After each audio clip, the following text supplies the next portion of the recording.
안녕하십니까. 신의균의 국방TV 데일리 디펜스입니다. 자, 오늘도 우크라이나 전황, 이스라엘 상황, 그리고 각종 안보 소식, 또 미국 대선 소식 다 간추려서 살펴보도록 하겠습니다.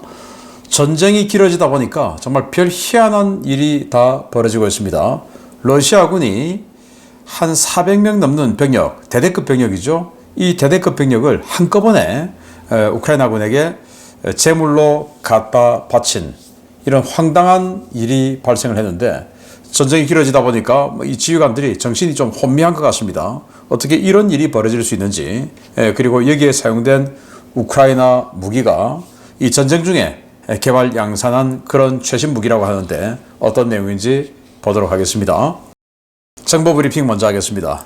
폴리마켓은 해리스 50%, 트럼프 49%, 박빙이다 라는 결과를 보도를 했고, 그러면서 해리스 캠프에서 역대급 초박빙이다, 5차 범위 안에서 결정 날 것이다, 이렇게 또 평가를 했습니다. 자, 폴리마켓 대선 전망 배팅 상황도인데 49대 50이지만 이게 또 어느 주에서 배팅이 많이 됐냐, 또 이런 걸 또 살펴보면 이제 주로 또 지지도가 실제 득표하는 데하고 좀 비슷하게 또 나와요. 그런데 219대 300이 선거 인단이 538명인데 그 중에서 과반수 270명을 획득을 하면 승리를 하는 거죠. 당선되는 거죠. 그런데 이 폴리마켓에서 배팅된 뭐 이런 것들을 보면 219대 300이다 라는 겁니다. 그래서 해리스가 앞서는 데를 보면 이 서부 지역의 워싱턴주, 오레곤주, 캘리포니아주 다 인구가 제법 되는데요. 그리고 중부 지역의 뉴멕시코주, 콜로라도주, 그리고 오데오 연안의 공업도시들, 그리고 미 동부, 북부 지역의 인구 많은 도시들, 이런 데에서 집중적으로 나왔기 때문에 빨간색이 아주 많지만 이 인구가 좀 적은 곳이라는 거죠. 그래서 이런 상황으로 가면 49대 50이지만 결국 선거인단은 해리스 쪽이 압도적으로 많을 것이라는 분석도 좀 나와서 의외입니다. 자, 트럼프 대통령은 뉴욕 시각 9월 27일 아침에 트럼프 타워에서 젤렌스키와 회동을 하는데 불편한 자리가 예상이 됩니다. 왜냐? 하루 전에 젤렌스키 대통령이 해리스 부통령을 만났는데 이 자리에서 해리스 부통령이 트럼프제는 우크라이나를 망하게 하려 한다라고 강력하게 비난을 했어요. 물론 뭐 젤렌스키도 같이 욕을 하진 않았습니다만은 이 보고를 다 들었겠죠. 그래서 좀 불편한 자리가 예상된다라는 거고, 이스라엘은 서방 국가 21일 휴전안을 거부했습니다. 당연히 거부하겠죠. 제가 어제 거부할 거다, 말이 되겠냐라는 말씀을 드렸는데 역시 거부했습니다. 블링컨 국무장관은 사태가 더 확대되면 북부 주민들 못 돌아갈 것이다. 북부 주민들이 지금 피난 내려와 있죠. 못 돌아가는 건 뭐냐? 전쟁이 장기화된다 이겁니다. 라고 경고하면서, 그러니까 전쟁하지 마라 라고 하는데, 이런 상황에서 이스라엘군은 베이루트 외곽에서 헤즈볼라 항공군 사령관 모하메드 후세인 사루를 폭격해서 제거했습니다. 자, 이게 적외선 촬영 영상인데, 자, 이 사람이 항공군 사령관이에요. 이 사람이 이 건물에 있었고 폭격으로 제거했는데, 동영상 다시 보시면요, 네, 한 발, 두 발, 세 발, 네 발 등등 여러 발이 지금 갖다 꽂혔던지 아니면 한 발 들어갔는데 이게 유폭을 일으켰는지 그건 알 수 없으나 폭발이 여기저기서 꽝꽝꽝 나면서 제거가 된 것 같습니다. 자, 갈란트 국방장관은 군의 대레바논 추가 군사작전을 승인했다. 26일 야간에 승인했어요. 그래서 지상작전 가능성이 더욱더 상승했다라는 겁니다. 자, 후티 반군은 텔아비브에 중거리 탄도미사일 발사했습니다. 이스라엘군은 에로3 지대공 미사일 시스템으로 요격을 했는데, 자, 동영상 보시면요, 뭔가가 쭉쭉 떨어집니다. 이게 대기권 밖에서 요격을 한 것 같습니다. 왜냐? 에로3가 사거리가 무려 2,500km입니다. 사정 고도는 알려져 있지 않습니다만은 2,500km 사거리인 것으로 봐서 최소 1,000km 이상 고도까지 올라갈 수 있는 게 에로3로 판단이 되죠. 그래서 대기권 밖에서 우주에서 요격을 했고, 그리고는 이제 대기권으로 들어오면서 그 마찰 열애에서 번쩍번쩍 뭐 이렇게 되는 그 모습을 볼 수가 있습니다. 이란 팔레비 왕조의 아들입니다. 레자 팔레비 왕세자, 팔레비 국왕의 아들이죠. 이 사람이 워싱턴 DC에서 대규모 집회를 했습니다. 이란 레짐 체인지 후에 경제 재건할 것이다. 이렇게 선언을 하고 있는데, 최근에 영국에서도 발생한 시위들 보면 이 팔레비 왕조 재건하자 뭐 이런 시위가 있어요. 그래서 이란 국민들 보라고 하는 거죠. 내가 레짐 체인지해서 과거에 우리 잘 살았지 않느냐, 그런 식으로 다시 경제 재건한다, 개방하고, 그리고 여자들도 과거처럼 비키니도 있고 미니스커트도 있고 그렇게 다시 만들겠다. 자, 그래서 지금 이 시위하고 있는 거 더욱더 가열차게 해보자 라는 그런 선언이라고 봅니다. 모스크바 타임즈가 보도했는데요. SMO, 즉 특수군사작전 참전 후에 귀국한 장병에 의한 강력 사건이 급증하고 있다. 2년간 사상자가 469명인데 242명이 죽고 227명이 다쳤다라는 건데, 이게 모스크바 법원의 자료를 가지고 보도를 한 거니까 아마도 모스크바 지역에서만 일어난 강력 사건으로 봅니다. 칼질, 총질, 그리고 강간, 이런 강력 범죄인데, 이제 외상후 스트레스 또는 뭐 극도의 어떤 그 심리적 불안감, 뭐 어떤 이런 것들이 표출이 되어서 이 귀국한 장병들이 이런 범죄들을 저지르고 있다. 이게 만약에 모스크바 지역에서라면 이 러시아 전역으로 보면 얼마나 지금 범죄가 많겠습니까? 정말 큰일입니다. 미 해군 장관이 HII, 그러니까 헌팅턴 인겔스 조선소에서 건조된 항모 잠수함에서 의도적인 용접 실수가 발견되었다. 의도적인 용접 실수. 그래서 법무부에 수사 의뢰를 했는데, 자, 지금 여기 뉴포트 뉴스 조선소죠. 여기가 이제 헌팅턴 인겔스 인더스트리입니다. 여기에서 제라드 포드 항공모함, 그리고 버지니아급 핵잠수함 여러 척, 여기에 의도적으로 실수한 듯이 딱 보이는 용접 실수가 식별됐다. 그러면 뭐 포드급 항공모함은 그렇다 치고 잠수함이 용접 실수되면 어떡합니까? 물속에 들어가서 그 압력에 의해서 큰일 나는 거죠. 그래서 이거는 조선소의 문제가 아니고 노동자 개인의 문제인데, 이게 어떻게 된 일인지 수사에 들어갔다라는 건데, 이야, 정말 참 뭐 중국 돈 받고 하지 않았을까라고 생각이 저는 퍼뜩 드네요.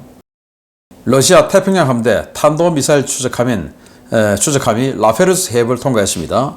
따라서 러시아가 ICBM 또 발사하는 그런 실험 준비하는 뭐 그런 정황이죠. 일단 우달로이급 구축함 마샬 샤프니스코프, 그리고 탄도미사일 추적함인 마샬 크릴로프 두 척이 동해를 빠져나가서 이렇게 일본 홋카이도와 사할린 사이에 있는 라페르스 해협을 통해서 빠져나가서 오스크해로 나갔습니다. 열흘 전에 사르맛 ICBM 쏘려고 하다가 사일로에서 그 미사일이 폭파해버렸죠. 그런데 지금 또 발사를 하려는가 봅니다. 아마 다른 기지에서. 그래서 주로 이 러시아 서부 지역에서 ICBM 쏘면 동부 끝쪽에 있는 캄차카 반도에 탄착을 시키는데, 그 캄차카 반도 쪽으로 가서 제대로 탄착하는지 궤도를 측정하기 위해서 지금 가는 거 아닌가라고 생각이 드네요. 자, 우크라이나 상황 봅니다. 병력은 1370명의 러시아군을 사상시켰다라고 발표했고, 전차 21대 격파, 장갑차 48대 격파, 전차 장갑차 격파 숫자가 제법 많습니다. 차량 58대 격파, 특수장비 2대 격파, 야포 58문 격파, 무인항공기 85대 격추 등의 전과가 있고, 우크라이나군은 전투가 187건이 있었는데 전선 전체에서 적을 소멸 중이다 라고 발표를 했고, 러시아가 제레베츠 방면에서 공세를 강화했다. 제레베츠 처음 들어봅니다. 우크라이나 방어선 일부 조정했다라는 건데, 여기 어디냐? 크레미나입니다. 크레미나. 예전에 크레미나 전선 많이 들어보셨죠? 바로 세베로도네츠크 바로 위에 있는 크레미나입니다. 그런데 이 크레미나 지역의 지도를 정말 오래간만에 한 1년 정도 만에 보는데, 1년 전하고 지금 똑같아요. 그 말은 여기에서 크게 전투가 없었다, 그 말인데, 갑자기 러시아군이 여기서 쑥 치고 들어온 거예요. 그래서 우크라이나군도 여기에서 병력을 좀 상당 부분 빼서 뭐 쿠르스크도 보내고 하르키우도 보내고 했지 않겠습니까? 근데 쑥 치고 들어오니까 훅 밀리는 거죠. 왜? 방어병력이 별로 없으니까. 그래서 방어선을 좀 재조정했다, 밀렸다 이 말이죠. 러시아가 불레다르 지역에서 포위 기동을 시도하고 있습니다. 우크라이나는 잔류 병력을 노리고 한 것 같은데, 우크라이나는 그래도 막을 수 있다라고 하는데 좀 이상해요. 여기 이제 불레달이 있습니다. 이제 쑥 치고 들어왔어요. 제가 어제 보여드렸던 지도에서는 이 사선이 없었죠. 이 말은 러시아군이 상당히 지금 들어왔다라는 말이 되는데, 미국 전쟁연구소는 이런 상황임에도 불구하고 불레다르를 함락시키기는 어려울 것이다, 이렇게 이야기를 하네요. 조금 의외입니다. 이 현재 지도 상황과는 다르게. 그리고 우크라이나는 쿠르스크 전역에서 파상 공세 중인데 러시아군 포로가 급증하고 있다라는 거예요.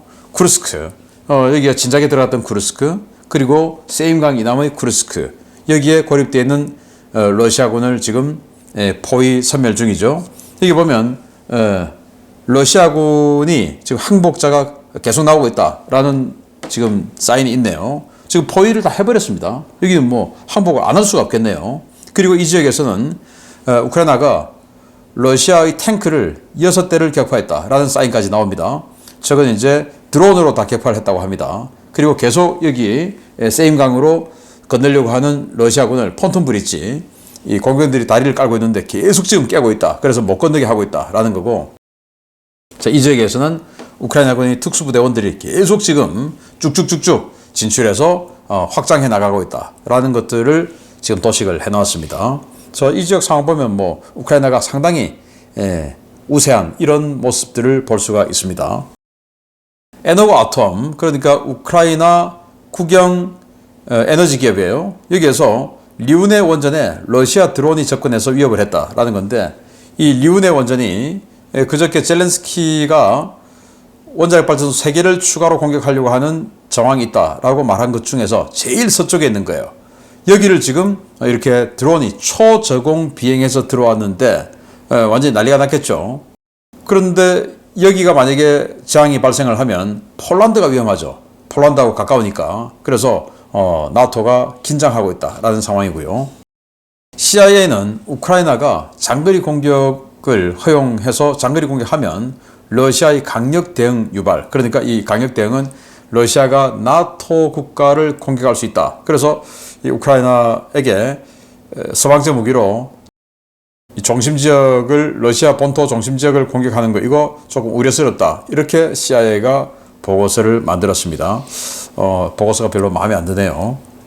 영국은 AS-90 자주포를 추가로 줍니다. 6문 발송했고 또 10문을 준비 중인데 16문 주는 거죠. AS-90. 네, 영국제 자주포인데 여기 39 구경장이라서 사거리가 크게 길지 않아요. 그래서 사거리 연장탄 집어넣어도 뭐 한 30km 정도밖에 안 나가고 주로 한 23km, 20km 이 정도밖에 안 나가는 자주포라서 사거리가 짧아서 파괴가 많이 된답니다. 그래서 진작에 지금 줬던 거는 다 파괴되지 않았을까라는 생각이 들어요. 바이든 대통령은 79억 달러 규모의 지원 패키지를 발표했습니다.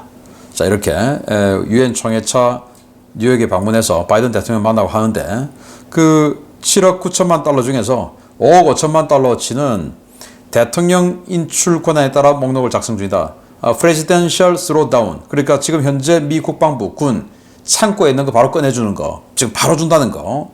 그리고 2억 4천만 달러치는 또 탄약, 패트리어트 미사일 뭐 이런 것들 사서 준다라는 거고, 그러니까 이건 즉시 준다, 요건 사서 준다, 요런 지원입니다. 프랑스와 캐나다는 우크라이나 사이버전 지원을 결정했다. 우크라이나가 지금 사이버전 많이 당하고 있죠. 그리고 나토 지역에도 사이버전이 많이 들어가고 있죠. 러시아가 하는 거. 그거에 프랑스와 카나다가 도와주겠다. 자, 이건 참전일 수도 있는데 사이버전, 실제로 이 총이 왔다 갔다 안 해서 이거는 뭐 아닌 거야 라고 할 수 있지만, 요즘 사이버전이 엄연히 어떤 전쟁의 한 장르죠. 그래서 참전 논란이 있을 수 있다라는 거고, 러시아는 계약 종료, 계약이 끝나서 이제 제대했어요. 그리고 장애, 전쟁에 참여해서 부상당했어요. 그리고는 장애 판정을 받았어요. 부상도 뭐 다 나오면 장애자가 아닌 거 아닙니까? 그런데 부상이 좀 심해서 다 나았음에도 불구하고 완전히 장애 판정을 받은 그런 사람들, 상이용사 아닙니까? 그런 사람들에게 다시 동원해서 너 지금 다시 들어가 라고 영장이 나왔답니다. 그래서 이 사람인데 76 근위 공중 강습사단 헤르손에서 완전히 고생하고, 그리고는 드론 공격을 여러 차례 받아서 지금 뭐 팔, 다리, 등이 마비가 되어서 제대로 걷지를 못하는 사람인데 이 사람이 지금 영장을 받았어요. 울고 있습니다. 드론 공격을 여러 차례 받아 현재 걷기 위한 재활 치료를 받고 있다.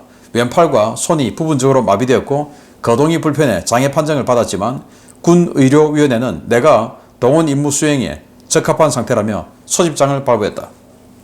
자, 동영상 보시면 막 웁니다. 예, 이 영장 보여주면서. 그래서 아니 이렇게 왼팔과 왼손이 부분적으로 마비가 된, 그럼 총을 어떻게 거치를 합니까? 이렇게 이 마비가 되는데 또 거동이 불편해서 잘 움직이지 못하는데 어떻게 동원 임무 수행에 적합한 상태라며 영장을 낼 수가 있을까요? 그래서 이 사람 울면서 이런 동영상을 올렸는데 정말 참 마음이 짠합니다. 러시아 정말 나라 전체를 불행에 빠뜨리는 짓을 계속하고 있는 것 같습니다. 자, 주요 소식 보겠습니다. 재물은 어떤 재물일까요? 보겠습니다. 러시아군이 9월부터 공세를 크게 강화하고 있는 포크롭스크 방면에서 우크라이나군의 신형 포병 무기에 된통당했다는 소식입니다. 최전선이고 사방에 정찰 드론이 날아다니고 있음에도 불구하고 우크라이나군 포병에게 대대급 병력을 가져다 바친 꼴이 되었습니다. 우크라이나군이 이번 전쟁 발발 이후 서부 지하시설에서 생산해 지난해 말부터 본격 운용에 들어간 대구경 다련장 로켓 시스템 빌카로 러시아군 대대급 병력 이동 대열을 괴멸시켰다고 우크라이나군 제107 로켓 포병여단이 현지 시각 9월 26일 밝혔습니다. 이번 주 초 포크롭스크 전선의 우크라인스크 인근에서 실시된 이번 포격작전은 최전방에 배치된 제14 분리 드론 항공작전연대와 제107 로켓 포병여단 2대대의 협동작전으로 수행되었습니다. 작전은 제14 드론 연대의 정찰 드론이 셀리도보 방면으로 이동 중인 러시아군 대대급 차량 행렬을 발견하면서 시작됐는데요. 대규모 병력 이동 상황을 포착한 드론 부대는 즉각 후방 지역에서 대기 중이던 로켓 포병 부대에 화력 투사를 요청했습니다. 포크롭스크 전선 전체에 대한 화력 지원 임무를 수행하고 있는 제107 로켓 포병여단은 과거 소련 시절 전력화된 BM-30 스멜치부터 미국제 M270 MLRS, 최근 배치된 빌카 다련장 로켓 시스템을 각각 1개 대대씩 장비하고 있었는데요. 공격 임무는 빌카를 장비한 2대대가 맡았습니다. 지난 2018년에 개발 완료됐지만 전쟁 발발 이후 양산이 시작된 빌카 시스템은 스멜치를 기반으로 대대적인 성능 개량이 이루어진 유도 로켓 발사 시스템인데요. 300mm 로켓 12연장 발사기를 가지고 있고 방열이 완료되면 45초 내에 12발을 모두 발사할 수 있습니다. 빌카 시스템은 유도 장치를 이용해 10m급 오차를 가지고 있는데요. 기본형은 70km, 사거리 연장 버전은 130km의 사거리를 가지고 있고 형식별로 각각 250kg과 170kg의 탄두를 내장하고 있습니다. 빌카 시스템은 러시아가 비인도적인 살상 무기라고 맹비난한 무기로 우크라이나가 개발한 집속 탄두를 기본으로 탑재하는데요. 이 로켓이 러시아군 호송대 머리 위에 떨어지면서 러시아군 진영은 일순간에 아비규환이 되었습니다. 우크라이나군은 이번 공격으로 20여 대 이상의 트럭과 장갑차가 파괴되었고 대대급 부대가 전투력을 상실하고 도주했다고 밝혔는데요. 적 포병과 드론이 눈에 불을 켜고 들여다보는 최전선에서 방공 자산도 없이 질서정연하게 줄을 맞춰 멈추어 서 있었던 러시아군. 도대체 무슨 생각이었는지 묻고 싶습니다. 네, 적진 바로 코앞에서 방공무기 하나도 없이 그냥 장갑차도 아니고 전차도 아니고 트럭들이 아주 일정한 간격으로 질서정연하게 서 있다. 이거는 나 잡아 가세요, 나 잡아 드세요 하는 재물 갖다 바치기 아닙니까? 정말 희한한 일인데요. 자, 여기 보시면 이렇게 차량들이 잔뜩 서 있습니다. 여기 차량들이 잔뜩 서 있어요. 잔뜩 서 있는 걸 드론이 발견한 겁니다. 당연히 여기다가 이제 포격을 유도하겠죠. 그래서 좌표 딱 불러주고 포격을 유도합니다. 포격이 날아와서 와, 집속탄이 그냥 또다둑 떨어져 버리네요. 그것도 집속탄을 넓게 산계시키지 않고 일렬로 써 있으니까 좁게 해가서 길게 지금 떨어뜨리게끔 세팅을 해서 쏜 것 같습니다. 자, 이렇게 떨어뜨리죠. 여기저기 막 공격을 합니다.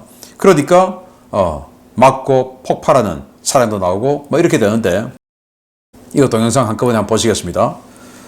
네, 차량들이 발견이 되었습니다. 자, 그래서 이걸 이제 살펴보고 난 후에 포격을 유도하죠. 집속탄이 여기저기 떨어집니다.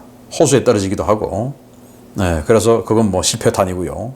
또 다시 차량 쪽으로 떨어지고, 뭐 이런 식으로 해서 불과 수분 만에 제가 세보니까 한 20대가 넘어요.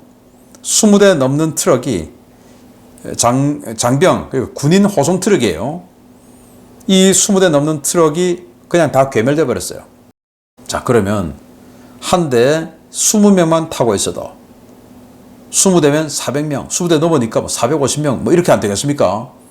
완전히 그냥 괴멸되어 버렸습니다. 아마 차 세워놓고 휴식을 하고 있었던 것 같은데, 뭐 밥을 먹든지. 정말 황당한 일 아닙니까? 엄폐도 없이 그냥 길가에 사이좋게 쫙 줄 세워놓고 이게 뭐 하는 짓입니까? 그래서 이 무기는 뭐냐? 바로 빌카. 우크라이나가 2018년 개발 완료했는데 생산 안 하고 있다가 이번 전쟁 기간 중에 생산 시작해서 작년 말부터 실전 배치해서 사용하고 있는데 이게 그냥 쏴버린 거예요. 집속탄. 자탄이 쫙 쏟아져가지고 땅바닥에서 터집니다. 다시 수류탄처럼. 이걸 그냥 뭐 자탄 수백 개씩 들어있는 걸 때려버렸으니까 다 죽어버렸죠. 자, 이게 전쟁이 지속되다 보니까 그냥 지휘관들이 아무 생각 없는 멍한 상태가 된 것 같아요. 또는 전쟁이 계속되니까 지휘관들, 뭐 웬만한 지휘관들 다 죽고 그냥 현장에서 야, 너가 제일 오래 살았으니까 너가 지휘관 해. 뭐 이런 식으로 하다 보니까 이 지휘 능력, 개념 이런 것들이 거의 없는 이런 지휘관들이 있다 보니까 지금 휴식을 어떻게 해야 되지? 이런 것도 없이 자, 힘드니까 자, 차 세워, 질서정연하게 차 세워, 한 줄 세워 해서 휴식을 한 것 같은데 정말 제물로 갖다 바치는 셈이죠. 자, 한 개 대대가 포크롭스 전선에서 한 개 대대가 증원되었으면 굉장히 큰 힘이 될 뻔했는데 이런 식으로 제물로 갖다 바치는 바람에 오히려 우크라이나군에게 굉장히 사기 상승을 기하는 그런 진짜 그야말로 제물이 되어버렸습니다. 이게 바로 러시아군 수준입니다. 마치겠습니다. 감사합니다.